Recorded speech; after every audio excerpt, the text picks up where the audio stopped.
Bonsoir et bienvenue dans le développement chaotique de mon incroyable jeu vidéo. Comme j'ai aucune idée d'où on en était la dernière fois, on va faire le Kamehameha. Alors, j'avais dit une grosse connerie quand j'avais parlé de Beanbase. C'est-à-dire que j'avais dit Beanbase, il hérite de A-Actor. Attendez, voilà. J'avais dit Beanbase, il hérite de A-Actor. Sauf que c'est une grosse connerie. Parce que Beanbase, il utilise du ki.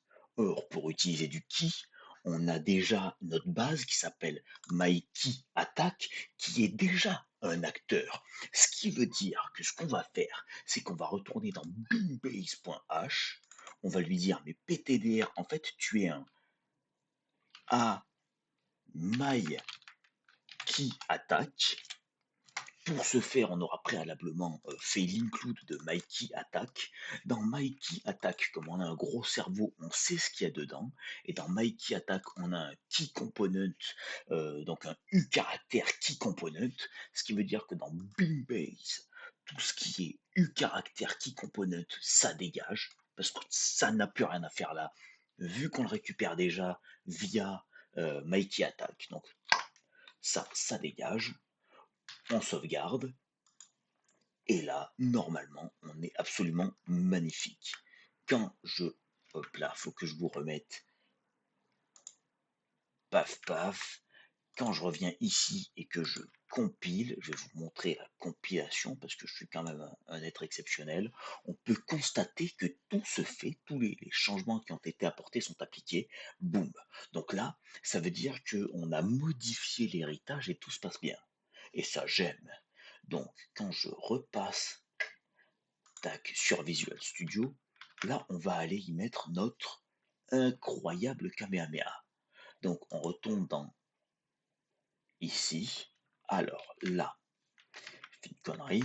Attendez, j'avais pas sauvegardé tout comme il fallait, mais ça, c'est juste pour le bien de la vidéo, parce que j'ai vérifié, j'ai bien fait mon travail. Cette fois, j'ai vérifié que tout fonctionnait.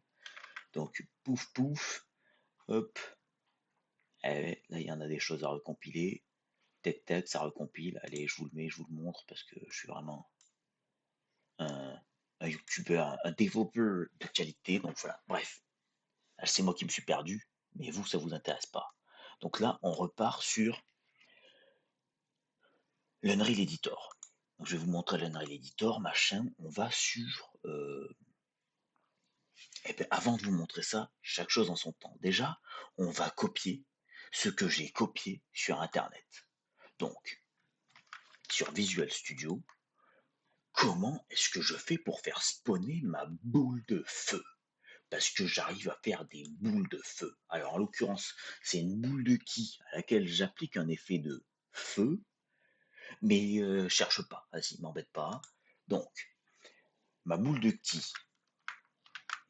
comment je fais? Donc j'ai ma structure projectile data qui me donne tout un tas d'informations, à commencer par BP Keyball. BP Keyball, on peut constater que c'est une sous-classe d'acteurs et en fait, hop,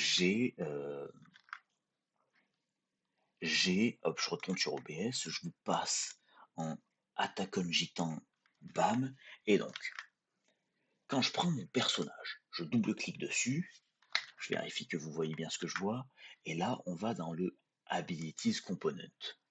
Et juste à ce niveau-là, là, dans la catégorie projectile, on a Blueprint Keyboard Class. Et Blueprint Keyboard Class, quoi est-ce exactement? Si je vais chercher mon BP Keyball, et bien là, en fait, c'est la boule de feu que je tire. Et donc ça, piou, merde, j'ai plus de qui. Piou, piou, piou, piou. Ben en fait, ce qui est tiré là, quand je fais mon clic droit, c'est le blueprint de la boule de ki, donc c'est ça. Donc si je veux pouvoir tirer un Kamehameha, il va falloir que je fasse un blueprint de mon Kamehameha. Donc ça tombe bien, le blueprint du Kamehameha, je l'ai, c'est celui-ci, et donc ben, c'est un rayon laser. Il n'y a pas de Niagara System parce que je suis incompétent, donc là je mets un Niagara System, on verra ce qui se passe. Je vais mettre en fait mon système de feu parce que je suis sûr que celui-ci il marche, Et comme ça, là, on aura de quoi tester.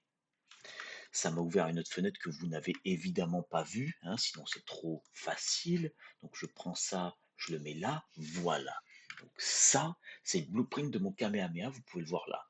Donc, avec tout ça, quand mon Kamehameha il va apparaître, ça va me faire cette animation qu'on voit juste ici, et ça va mettre cet effet de feu qu'on voit juste là. Donc, hop, pouf pouf, je vous remets Visual Studio, voilà, et là, je vais, sous vos yeux ébahis, vous montrer comment on fait. Donc, il va falloir qu'on définisse le la sous-classe d'acteurs qu'on va faire apparaître dans Abilities Component. Donc, on va retourner dans le header, dans le point H de Abilities Component. On récupère le UProperty parce qu'à un moment, on va pas. Moi, je suis une feignasse, donc je ne vais pas écrire avec mes mains alors que c'est déjà écrit et que je peux le copier-coller. Je vais faire T subclass of, bam, bam. Subclass of, ça va être une sous-classe d'acteur. Alors, le fait de préciser dans l'opérateur diamant que c'est un acteur, ça veut dire qu'on va pouvoir faire apparaître n'importe quel acteur. Dans le menu déroulant qu'on verra dans le... Alors, je fais des grands mouvements avec mes mains, vous ne le voyez pas, mais moi ça m'aide. Dans le menu déroulant qu'on va avoir dans la fenêtre de Blueprint, on aura la liste de tous les acteurs. Ce qui veut dire que là, je précise que c'est un A-actor, j'ai tous les acteurs. Si je précise que c'est un Beambase, j'aurai tout ce qui hérite de Beambase. Donc, mon Kamehameha, mais moi, je veux avoir je veux un champ des possibles qui soit vaste. Donc, on met acteur. Donc, A, actor. Alors, le A ici, c'est Unreal qui nous le fait, ça veut dire que c'est un acteur de type acteur, comme ça au moins on est sûr et certain. Je vulgarise un petit peu, je mets BP underscore K, mais A, mais A. Je vérifie que je sais écrire, je ne suis pas encore dyslexique, donc tout va bien. Et je retourne dans Character Abilities Component. Et donc là, je vais jouer sur mes projectile data. Projectile data qui est juste là. Et projectile data, c'est de type F projectile data. Et il y a F projectile data, il y a tout un tas de choses parce que c'est une structure et que j'aime bien quand les choses sont carrées. Donc là, on a toutes les différentes variables dont on va se servir pour implémenter notre Kamehameha. J'en cherche mes mots, c'est terrible. Donc, qu'est-ce que je vais faire? Déjà, ça, c'est pas assez carré. Paf. Voilà, mince, c'est une case du TLS. Je m'emporte un petit peu, bam bam. Voilà, là c'est carré, là je me sens bien. Donc, on fait projectile data, point, et bien là, ça va être une classe de projectile. Bam. Et nous, notre classe de projectile, c'est le bout qu'on vient de créer, donc BP Kamehameha, qu'on ira définir, qu'on ira sélectionner dans la fenêtre de blueprint. Paf. Donc là, on y met le point virgule. Ensuite, c'est quoi? Qu'est-ce que ça va utiliser comme énergie pour quelle énergie on va utiliser pour tirer notre Kamehameha? Donc le Kamehameha, c'est pas de la magie, c'est du ki, hein, c'est de la science. Donc on fait projectile data point projectile catégorie égale, et donc c'est de type E. Alors là, quelle catégorie ça peut être? On retourne dans E projectile data, et donc là, bon, j'ai l'autocomplétion qui pète un câble, mais c'est pas grave, et c'est de type E projectile catégorie. Donc là, au cas où on serait dyslexique, on fait CTRL-C, hein, et moi je suis dyslexique à temps partiel, donc pour être sûr de ne pas faire de conneries, je récupère, je copie, je colle, E projectile catégorie, point. Je fais une connerie là? Qu'est-ce que je fais? Non, pas point du tout. Deux points de point. Qui?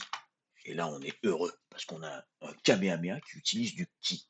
Ensuite, il nous faut une distance d'offset pour être sûr que le Kamehameha ne se génère pas dans notre propre visage et que ça ne nous oblitère pas la gueule à chaque fois qu'on le tire. C'est quand même mieux.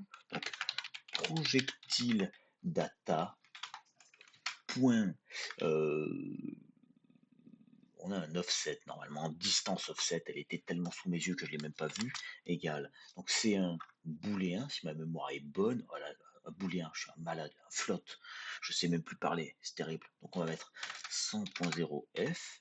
Alors, point 0f, c'est parce que point 0 c'est flottant, donc c'est un nombre à virgule, c'est mieux de lui préciser la virgule, sinon il met de lui-même point zéro, mais c'est mieux de le faire parce qu'au moins on le voit, on est sûr, on contrôle. Et moi je suis un dictateur, donc j'aime bien contrôler les choses. Et F pour dire que c'est un flottant, encore une fois, c'est mieux.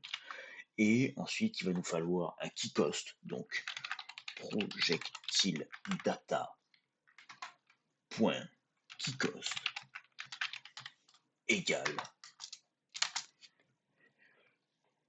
200.0, merde, au secours, je me suis perdu, point 0 F, point virgule. Et là, on a quelque chose de propre. Sauf que, ce qui va se passer, et là je vais vous le montrer, je vais retourner sur donc déjà je sauvegarde, hein, cette fois j'y pense, je retourne sur OBS, et je vous mets, donc déjà la console, j'en ai bégayé, vous vous rendez compte, oh, c'est une crise de calice, hein, il y a des fois où il vaut mieux fermer sa gueule, hop là, et là je me remets à parler parce que j'ai fermé ma gueule, donc j'ai pu recharger mes capacités cérébro-psychomotrices. Donc là, ça a compilé, tout va bien, c'est beau.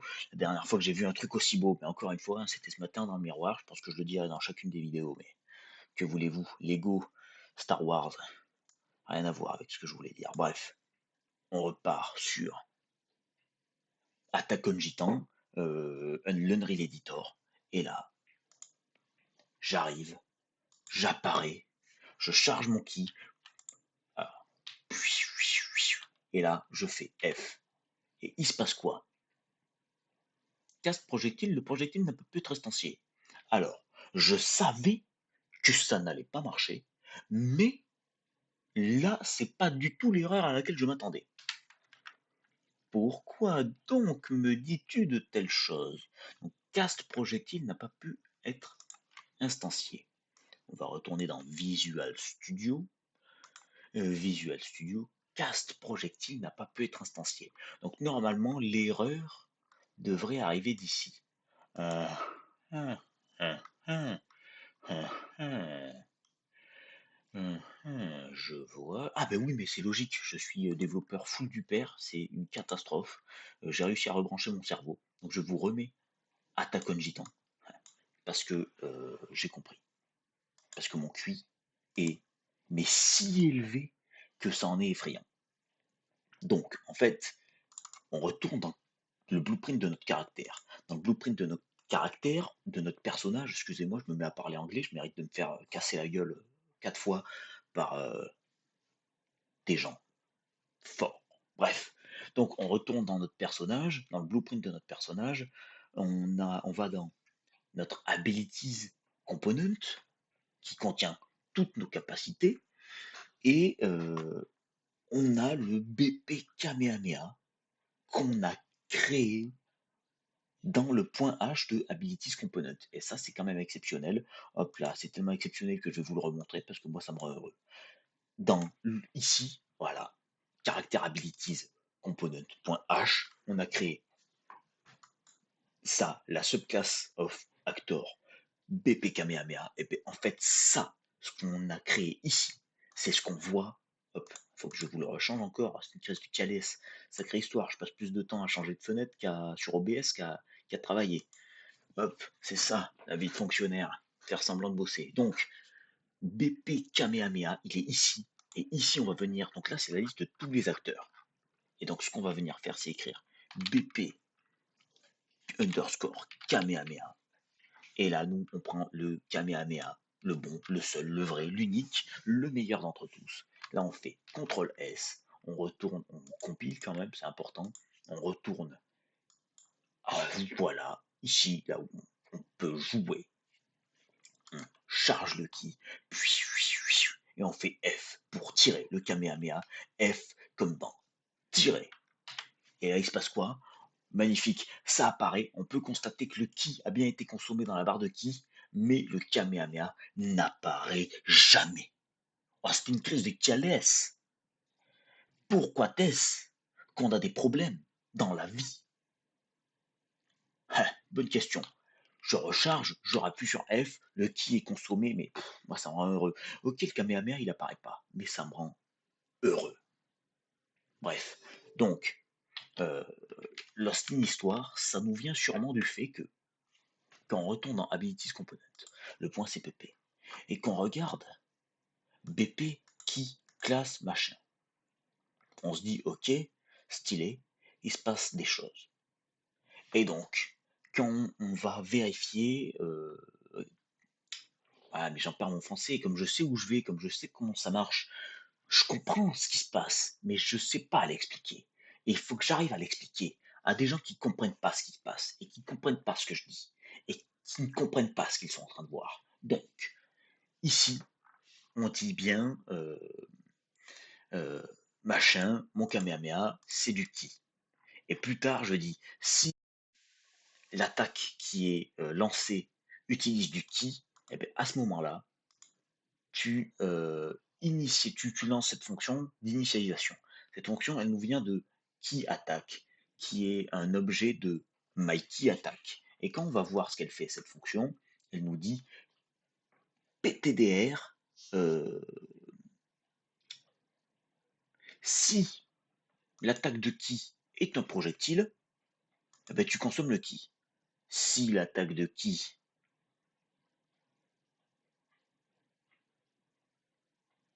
c'est une crise de Calès, je me rends compte de certaines choses. Mais bref, c'est pas la question. Donc bref, voilà. Si l'attaque est un projectile, tu fais ça. Sauf que nous, notre Kamehameha, par défaut, donc là on peut voir que dans Mighty Attack, par défaut, toutes les attaques sont des projectiles. Sauf que nous, notre Kamehameha, c'est pas un projectile. Donc en fait, quand on tire notre Kamehameha, ben, le bordel il arrive. Hein, donc voilà, je vous fais le cheminement. Pouf, pouf, pouf, je casse le projectile. Oh super, c'est un Kamehameha. Le Kamehameha, c'est du ki. Donc je vais initialiser le Kamehameha. Donc il arrive là-bas, l'histoire. Donc ça nous fait Mighty Attack. Mighty Attack, ça dit, bah, moi, je suis un projectile. Si il y a un projectile, dans Initialize, si je tire un projectile, je fais ça. Sauf que nous, c'est pas un projectile. Donc ce qui se passe, c'est qu'il se passe rien. Et ça, on n'aime pas. Donc on va aller dans, comme tous nos rayons laser sont des beam bays et que les beam bays sont des rayons laser, là c'est superfétatoire ce que je dis, c'est une catastrophe, moi-même je me perds. On va aller dans beambase.cpp et là, chose à laquelle on n'avait pas accès quand Beambase héritait de A-Actor, c'est la catégorie. Maintenant que Beambase hérite de Mighty Attack, on a accès à tout ce que contient Mighty Attack. Et Mighty Attack, il a quoi? Il a un Austin Enum du type d'attaque à base de qui? Si c'est un projectile ou un rayon laser. Et là, ce qu'on va faire, mon cochon, c'est qu'on va donc toujours, hein, je suis encore et toujours dyslexique à temps partiel, donc je prends ça, et là, ici, dans Beambase, qui attaque type, deux points, beam, que non, mais pas du tout, ça n'a rien à voir, je dois avoir un key dans Mikey attack.h, ouais, vas-y mon cochon, montre-moi, je dois avoir un truc qui attaque type, mais voilà, c'est une crise de Calès, mais tout l'intérêt du... Rendez-vous compte, rendez-vous compte. Parce que moi je me rends compte et j'arriverai pas à l'expliquer, donc rendez-vous compte par vous-même de tout ce que ça implique. Donc, on arrive ici dans Beambase, on a qui attaque type égale, et là, donc qui attaque type, bim, bim dans ta grande gueule. Et là, boum, notre Kamehameha maintenant, tous nos rayons laser maintenant seront de type rayon laser. Et ça, mais c'est incroyable. Et comme j'ai aucune idée de ce que je vais faire après ça, ben je vais arrêter la vidéo. Si j'y arrive, au secours.